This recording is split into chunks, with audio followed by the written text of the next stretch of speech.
Aqeel, early in the season, you kind of took on the task of guarding the long right in Utah. Now you got Marvell Harris. You've seen him once, see what he can do. Do you kind of have the same kind of like mindset coming in with him coming in? You want to take that responsibility guarding him, or Marvell Harris? Yeah. Yeah, I like taking on the challenge of anybody who's the best player on the other team. Just my attitude on everything. I try to just take everything that's easy for the other person. I try to make them uncomfortable. So I'm just ready for the challenge. Is there anything in particular that you're going to try to do now that you've seen once or seen him in tape, or any one area of his game that you're going to focus on? Nah, I think I'm going to just bring the pressure. That's it. Shrigley, I want to ask, because past few games you've been shooting a while. Over the course of the season, like Steve Fisher, he's always talking about taking your shot, being comfortable, not being afraid, not being hesitant. Do those kind of words and I guess kind of mentorship do you help you and kind of kept your head up during some times of the season, and did it kind of lead up to these past few games that you're shooting well? Could you credit it to that a little bit? Yeah, I mean, definitely. Coach Fisher and all the coaches do a great job of keeping you confident and telling you to take your shot when it's there, and just take your shot and make your shot. Aqeel, such a tough defeat up in Colorado. How do you learn from a loss like that and going forward? It came down to the last few possessions. They were hitting in the beginning. We knew they were going to shoot well. They're a good shooting team, and throughout the whole game, we were just saying we got to stick with it, we got to stick with it. And then that's what we kept doing, and we just didn't make the last few plays. It came down to like 2 or 3 plays, honestly. We had 2 or 3 shots that could have won the game for us. So I think we learned, like, as a team, that we can come back and fight, and at some point we gotta come together and make those plays to win tough games like that down the road. JJ, can I have the same question for that? How do you learn going forward from that last game? You just gotta go back, watch film, see what you did wrong. You can't let it spiral into more losses. You gotta take it as a learning lesson. I think we could take away that we can't let people get off to such fast starts, especially on the road. So I think that'd be the biggest learning lesson of it. First time around with Fresno, they sort of did the same thing that CSU did. I mean, they just shot lights out for a bit. And how do you counter that, or what are you expecting out of them when they come in here tomorrow? We just got to make sure that their shots are tougher, not give them such easy looks. As a shooter, when you make your first couple, then the basket's wide open. So we got to make sure that their first couple shots are misses, make sure all their shots are tough shots. They're going to make some, but if we can make it as hard on them as possible, then we have a good chance of winning. Given what he said and how well both teams shoot, and Fresno being sort of similar, do you guys kind of see this as a chance to kind of redeem yourself in terms of not allowing those easy looks and now not allowing so many threes? It's definitely a test, playing them the first time, and then the way the game went against Colorado State. It's definitely another chance to play against a good shooting team and prove that we can play defense against guys like that. So, it definitely provides us the opportunity to show that we can play defense against teams like that.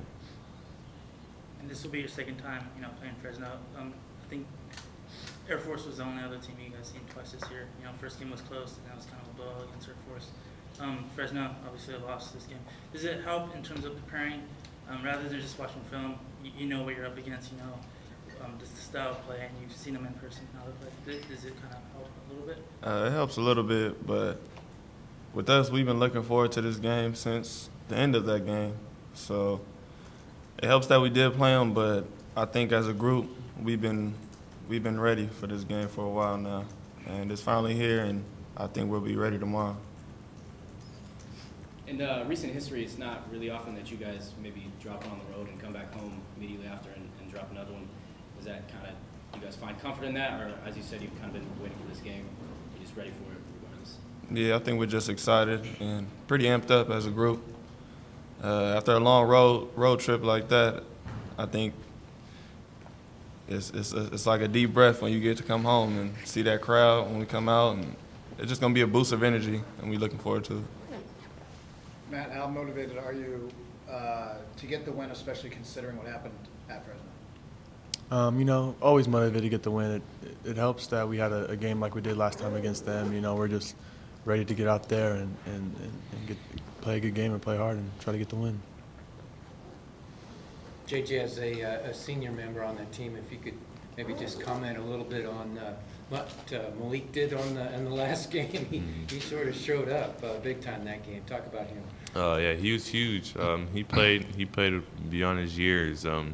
He wasn't just hitting shots. He was making the right plays. When he didn't have an open shot, he moved the ball, set screens, got himself open, and made the play. So it wasn't just him just making the shots. He was making smart offensive plays. So it was a big step for him, and it was huge in us coming back and having a chance to win. So we're proud of him. Hopefully it gives him confidence and allows him to keep getting better. I just want to echo off that.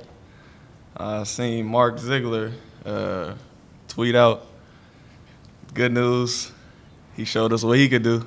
Bad news, he showed the NBA what he could do. I mean, that performance was crazy. He's a talented young man, and I was happy to see him perform like that. You guys, I mean, have all been freshmen at one time and all had, you know, sort of your breakout game. How hard is it to come back in the next couple games knowing you had this breakout game and think you're going to make every shot? How hard is it mentally? I mean, you've been through the drill now, you know how to do it, but when you're a freshman, how hard is that? I don't know if it's that hard. After you have a breakout game like that, it adds a lot of confidence to your game. I don't think you expect to make every shot, but I think you know inside that you can make the plays. So I think it makes it a little easier to come out the next game and have confidence in yourself to make those type of plays. Against sort of smaller teams like Colorado State, what do you just think of that lineup you guys had when Malik was in the center? I mean, what's that say about his versatility and how he could pretty much do a lot of things? I mean, he's 6'9" and can handle it. Can play multiple positions. I think Coach Fisher prides himself on recruiting guys like that who can play multiple positions, and he's definitely one of them. So you know, it's a good thing to have on your team.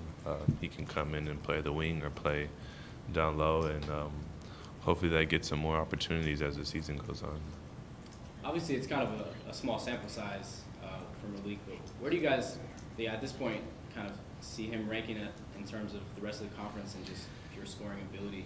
You've seen a couple scores so far this season. Malik, I mean, we've been seeing it in practice every day, so when it finally came out to show for the game, it was exciting. For the rest of as far as the rest of the conference, though, I think it opened up eyes to every team in the league. Like, oh man, he's pretty good. But not only him, but Trey and Zabo, all our young guys are real good. And I just hope he keeps it going for the rest of the way. Matt, you've been on a little bit of a roll lately. Do you just feel more comfortable out there? Is the starting job starting to suit you, and you start to adjust to that? I mean, I've just been really working on my jump shot and trying to get a game feel during practice, and I think that's kind of helped me in just settling down and knowing if I do these things a certain way, then my shot will feel good, and it usually goes in. So I'm trying to just stay focused and settle down and shoot it the same way every time. Have you noticed, as you and others have started shooting the ball a little bit better from the perimeter, it's opened things up? Obviously, JJ had a big game, and they weren't doubling. Have you noticed there's been a little bit more attention towards the perimeter?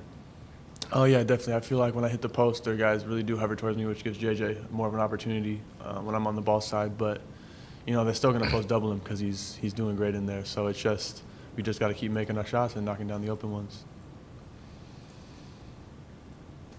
Did this game have maybe, I mean, obviously you guys don't like to lose, but maybe Aqeel, you could take this. Does this game have a little bit of a different feel? Because, for example, against Washington, you guys didn't play well, but you played reasonably pretty well in this game. They made a lot of tough shots. Does it have a different feel coming out of it? Yeah. After the game, Coach Fish said in the locker room that if we score 70 plus, we usually win the game.